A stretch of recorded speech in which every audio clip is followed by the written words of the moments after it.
Hello friends, बहुत बहुत स्वागत है आपका मेरे YouTube channel RBS exam study में।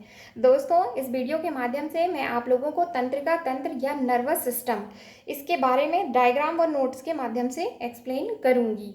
दोस्तों, नर्वस सिस्टम जो है काफ़ी बड़ा है, तो इसका जो अगला पार्ट है वो मेरे नेक्स्ट वीडियो में आएगा। तो दोस्तों, आप पूरा वीडियो देखें, स्किप ना करें, क्योंकि ये वीडियो काफ़ी हेल्पफुल रहेगा आपके लिए। और अगर आप मेरे चैनल को पहली बार देख रहे हो तो प्लीज़ इसे सब्सक्राइब कर लो, बेल आइकन को दबा दीजिए, जिससे मेरा जो नया वीडियो है आने वाला वो आप सबसे पहले देख सकें। चलिए दोस्तों, इस वीडियो के माध्यम से मैं आप लोगों को तंत्रिका तंत्र और तंत्रिका कोशिका उसके बारे में पूरा एक्सप्लेन करूंगी, तो वीडियो को पूरा देखें। सबसे पहले मैं बता दूं तंत्रिका तंत्र क्या होता है। मानव शरीर का वह तंत्र जो सोचने, समझने तथा किसी चीज को याद रखने और इसके अलावा शरीर के जो विभिन्न अंग हैं उनके कार्यों में सामंजस्य तथा संतुलन स्थापित करने का कार्य करता है, वही तंत्रिका तंत्र कहलाता है। नेक्स्ट पॉइंट है कि जो तंत्रिका तंत्र होता है, नर्वस सिस्टम, ये संवेदी अंग आप जानते हैं कि नाक, कान, आँखें, जीभ और स्किन, ये जो है संवेदी अंग है। तो तंत्रिका तंत्र संवेदी अंगों, तंत्रिकाओं, मस्तिष्क, मेरुरज्जु और तंत्रिका कोशिका का बना होता है। तंत्रिका तंत्र जो है ये प्लांट में नहीं पाया जाता, ये केवल जीवित जंतुओं में ये पाया जाता है। तंत्रिका तंत्र, तंत्रिका कोशिका और तंत्रिका कोशिका को ही न्यूरॉन कहते हैं। इनसे जो बने ऊतक होते हैं उन्हीं के माध्यम से ये शरीर की विभिन्न क्रियाओं का नियंत्रण करते हैं। दोस्तों, तंत्रिका तंत्र 3 भागों में बटा होता है। सबसे पहला भाग है केंद्रीय तंत्रिका तंत्र, सेंट्रल नर्वस सिस्टम। केंद्रीय तंत्रिका तंत्र में मस्तिष्क और मेरुरज्जु आ जाते हैं। और सेकंड है परिधीय तंत्रिका तंत्र, पेरिफेरल नर्वस सिस्टम। और तीसरा पार्ट है इसका स्वायत्त या स्वचालित तंत्रिका तंत्र। दोस्तों, मानव तंत्रिका की जो कोशिका है वो आप इस डायग्राम में देख सकते हैं। ये जो डायग्राम बना हुआ है ये मानव शरीर की, मानव तंत्रिका तंत्र की ये कोशिका है, उसकी पूरा ये डायग्राम है। तो इसी डायग्राम को मैं एक्सप्लेन करूंगी तंत्रिका कोशिका के बारे में। दोस्तों, जो न्यूरॉन है या तंत्रिका कोशिका, ये जो है ये तंत्रिका तंत्र की संरचनात्मक एवं क्रियात्मक इकाई होती है। जैसे आपने सुना होगा, पढ़ा होगा कि जो कोशिका है वो शरीर की संरचनात्मक एवं क्रियात्मक इकाई है, मतलब संरचना बनाती है और जो क्रियात्मक जो कार्य चलते हैं उनकी ये इकाई होती है। तो इसी तरह तंत्रिका तंत्र की न्यूरॉन जो है ये तंत्रिका तंत्र की संरचनात्मक एवं क्रियात्मक इकाई होती है। न्यूरॉन जो है ये 3 प्रकार की होती है, न्यूरॉन या तंत्रिका कोशिका। तो सबसे पहले मैं बता दूं कि सबसे पहला भाग इसका होता है चालक या मोटर। तो ये जो चालक या मोटर है ये केंद्रीय तंत्रिका तंत्र से जो प्रभावित अंग होते हैं वहां पर ये सूचना पहुंचाने का काम करती है।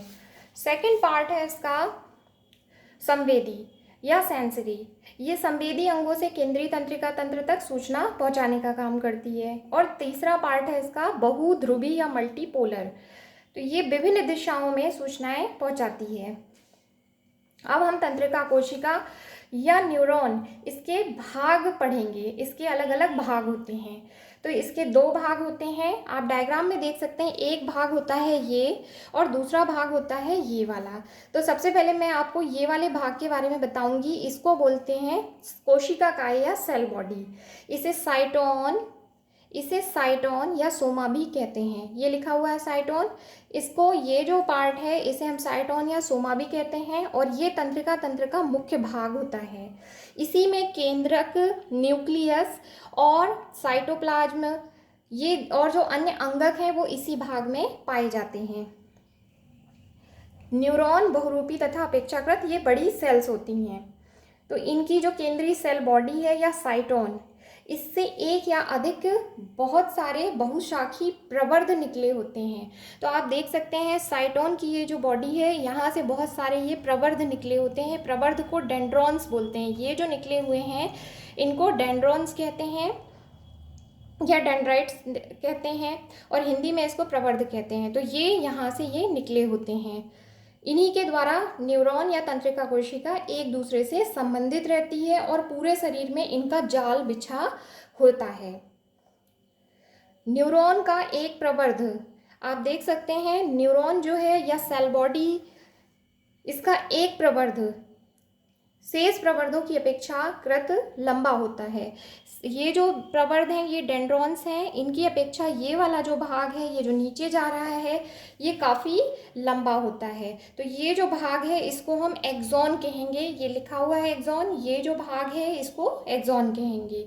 तो न्यूरॉन का एक प्रवर्ध शेष प्रवर्धों से की अपेक्षाकृत लंबा होता है और इसको हम एक्सॉन कहते हैं।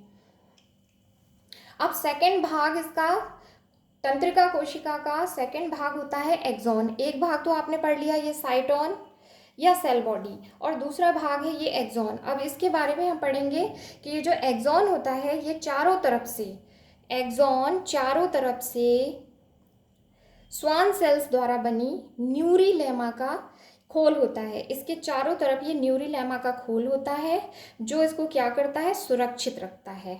आप डायग्राम में देख सकते हैं ये लिखा हुआ है न्यूरीलेमा, ये जो है ये इसको सुरक्षित रखने का काम करता है। उसके बाद है अगला पॉइंट, बहुत सी सेल्स के एक्सॉन जो होते हैं आपस में मिलते हैं और सम्मिलित रूप से एक साथ मिलकर तंत्रिका तंतु बनाते हैं। तंत्रिका के जो तंतु हैं वो बनाने का काम करते हैं। इनमें प्रेरणा स्वसंचारी विद्युत रासायनिक परिवर्तन जो होता है उसकी लहर के रूप में ये प्रसारित होती है। इसमें प्रेरणा, और ये जो इनमें प्रत्येक बिंदु जो होते हैं वो अपने पिछले बिंदु से प्रेरणा ग्रहण करके स्वयं विद्युत उत्पन्न करते हैं। इस प्रकार जो एक्सॉन होता है ये इसमें उद्दीपन लगातार संचारित होता रहता है। जो विद्युत रोधी तंत्रिकाएं होती हैं वो चारों ओर से माइलिन आच्छद द्वारा ढकी होती हैं। विद्युत रोधी, तो ये आप देख सकते हैं माइलिन शीथ लिखा हुआ है, यही माइलिन आच्छद है, इससे ये ढकी होती हैं जो विद्युत रोधी तंत्रिकाएं होती हैं। और कुछ तंत्रिकाएं जो होती हैं वो कुछ स्थानों पर उनमें विद्युत रोधन नहीं होता है। तो ऐसे स्थान जो हैं ये रेनबियर के नोड कहलाते हैं। आप डायग्राम में देख सकते हैं नोड ऑफ रेनबियर, ये जो भाग है ये विद्युत रोधन वाला नहीं है। तो ये वाले नोड जो होंगे वो नोड ऑफ रेनबियर कहलाएंगे, और जहाँ पर विद्युत रोधी तंत्रिकाएं होती हैं वो माइलिन शीथ से ये ढकी होती हैं। दोस्तों अगर आपको मेरा वीडियो अच्छा लगा हो तो प्लीज़ इसे लाइक करें, शेयर करें।